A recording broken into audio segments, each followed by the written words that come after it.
Vous avez l'impression que vos doigts sont faibles, que malgré les exercices, les gammes, les répétitions, rien ne devient vraiment sûr. Vous avez peut-être la sensation que vos doigts plafonnent, qu'ils sont froids, figés, récalcitrants, que vous ne les dirigez jamais vraiment avec aisance. Et si le problème, c'était pas vos doigts, eh bien, je vais vous montrer exactement quoi faire.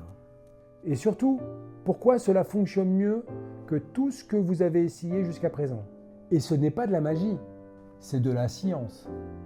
Beaucoup d'élèves pensent que leurs doigts ne sont pas assez forts, pas assez musclés, et alors ils passent des heures à répéter. Mais souvent le problème n'est pas musculaire. Le vrai problème, c'est que le cerveau n'a pas encore une image claire de la séquence musicale. Les doigts cherchent encore où aller pendant que vous jouez. Et vous ne savez pas mieux qu'eux. Et vous découvrez la musique au moment même où vous la jouez. Et c'est là que tout devient fragile. Au lieu de refaire 1000 fois un passage difficile, chantez les notes en jouant. N'oubliez jamais, constamment. Main droite, do, mi, ré, mi, do. Main gauche, do, sol, fa, sol, mi, sol. À voix haute. Et alors, vous allez sentir quelque chose de vraiment fascinant. Vos doigts deviennent plus précis, le geste devient plus sûr, le rythme se stabilise et très souvent, le passage réussit beaucoup mieux. Si vous pouvez le chanter clairement, ça veut dire que vous pouvez le jouer clairement. Mais comment cela peut-il être la solution en fait? Mais parce que quand vous dites les notes, vous ne faites pas que les réciter. Vous préprogrammez le mouvement. Do, mi, sol, do, mi, sol, do, mi, do, mi, sol, do, mi, sol. Les travaux du docteur Zator montrent que ce que l'on entend, ce que l'on dit et ce que l'on joue mobilisent des circuits cérébraux étroitement liés et qui agissent de manière convergente.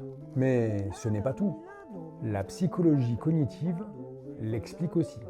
Lorsque vous verbalisez les notes, vous activez ce que l'on appelle la mémoire de travail phonologique. Autrement dit, la séquence s'imprime dans votre conscience. Et le cerveau sait déjà où il va. Et du point de vue de l'apprentissage moteur, évidemment, ça change tout. Et si vous pouvez le chanter clairement, vous pouvez le jouer clairement. Les doigts n'ont plus qu'à exécuter une séquence déjà organisée.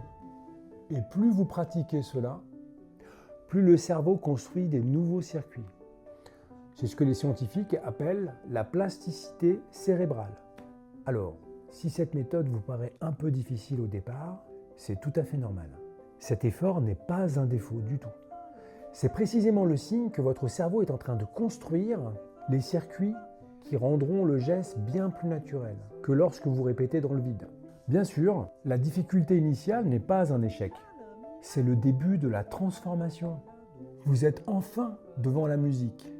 Et non plus derrière des doigts un peu hésitants et fébriles. Essayez dès aujourd'hui sur un passage difficile. Dites les notes à haute voix tout en jouant. Et observez bien ce qui change.